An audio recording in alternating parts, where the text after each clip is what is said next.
All right, welcome back to Flashpoint. For the rest of the show that we're dedicating to the RNC 1 year out, I am joined by Charlotte City Councilman Tarek Bakari, former State Representative Charles Jeter, and political science professor Michael Bitzer. Welcome to all of you. Appreciate it.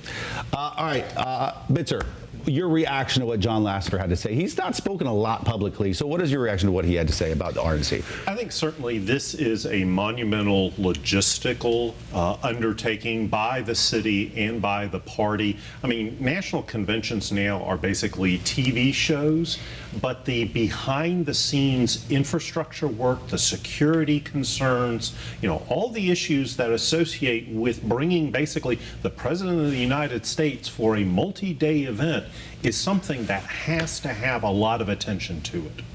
Charlie? Yeah, you know, to some degree, it's almost like that old movie King Ralph, which I get as a archaic reference here. But you know, you've got every leader in the Republican Party in one building at one time, in a time in America that is pretty tense. And so, you know, I appreciate Mr. Lasseter's position because he's not looking at this from a political position. He's looking at it from the logistics side. How do I put on this event? I'm not here to say pro or con to what is said on that stage. I'm here to make sure there's people on that stage that have the ability to talk and that this community is safe. And that's a tough burden. And the best convention are conventions that don't make news. No. 1968 Democratic Convention in Chicago is kind of the ultimate convention where the chaos basically ran the story. Tark. I'm just very excited, despite the last year of sometimes pain points. You know, we have a track record in the city of making the tough decisions and doing what's best for the city. And I think while there is definitely, you know, drama around the edges of this, you heard John Lasseter say $200 million in estimated direct spend. The eyes of the world on us. This will be the safest place on the planet during that time. So, you know, there are a lot of reasons why some people may be overjoyed and some people may be frustrated for this, but this is good for our city. We'll rise to the occasion. And just as a Republican, I'm excited to have my party come to town. To that point, we mentioned it in the first segment, the rally at ECU a month ago, the chance of send her back. I would characterize you both as moderate Republicans. Maybe you would disagree. I'm not sure. Yes.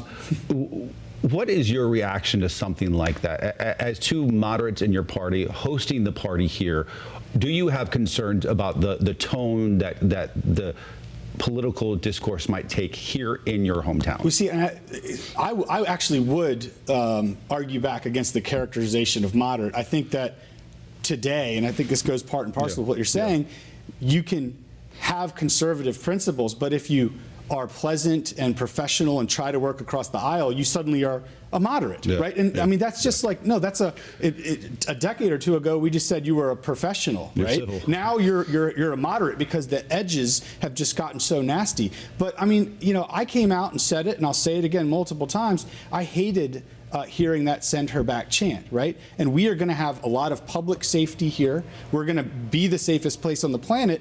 But at the end of the day, when people say dumb things like that, elections ultimately have consequences, right? I don't think anyone in my party wants to be associated with that type of rhetoric because we know that turns off the general masses out there. And I think we are incented, again, to have learned from that lesson and what was said there to make sure that that doesn't happen again. But that does not imply this is not going to be a safe place. Well, I appreciate Tark's optimism. I will say, look, I joked with Bitzer yesterday. Most of my former colleagues at home will say this is a pretty balanced panel. We got a Republican, a political scientist, and a Democrat. I'm still a Republican, Mom. But, you know, you get into this situation that one of the things that frustrated me about not Tark but his colleagues is nothing happened at ECU that hadn't happened for the last 3 years. I mean, this is a man who this week said he's not going to Denmark anymore because he can't buy Greenland. Which, in fairness, that made me tell my wife, you're not allowed to go to Crate and Barrel anymore because we can't buy it. She didn't buy that argument. But, you know, we've got a real problem here that all of a sudden, some people on the city council side, we can't tolerate this anymore. You had Dimple Mayor Luana Mayfield sit on this stage, and this is not new. So for them to want to back out, I think is disingenuous at best. I do question whether or not this will really be the safest place in the world. And I don't think that's because of Trump. I think Trump is a symptom, not the cause of so much of the angst and political tension we see in America today. He just happens to be the tip of the spear. He gives voice to a lot of angst and concern. Society is changing. You know, economics, technology, all of this is creating a very tumultuous time. And what he is doing is giving voice to the people that are seeing this change and are not receptive to it, or feel like they are going to lose something because somebody else is gaining something. And I think for the national convention here in Charlotte, it's going to be interesting to see how that plays out compared to 3 years ago at the first Trump convention, where it was very much an expression of, we are angry because of this change. We have to bring about somebody who's going to fight for us. It's going to be interesting to see what the tone is from the speakers and from the president at next year's convention. As you know, the DNC, I mean, there were protests there, and they were serious protests, Sure. unlike up until that point the city had ever seen before. Right. I think people are now anticipating this could be a whole other It could be a category. whole other ballgame. Yeah, and let's not mistake the fact that if this was the RNC or the DNC, we'd have protesters here. I mean, the protesters, look, I'm not going to say they're equal on both sides, because they're clearly not in some cases. But, I mean, you're going to see protests in Milwaukee at the DNC just like you are here at the RNC. Usually the party that's not in control gets angrier. I think you'll see that here.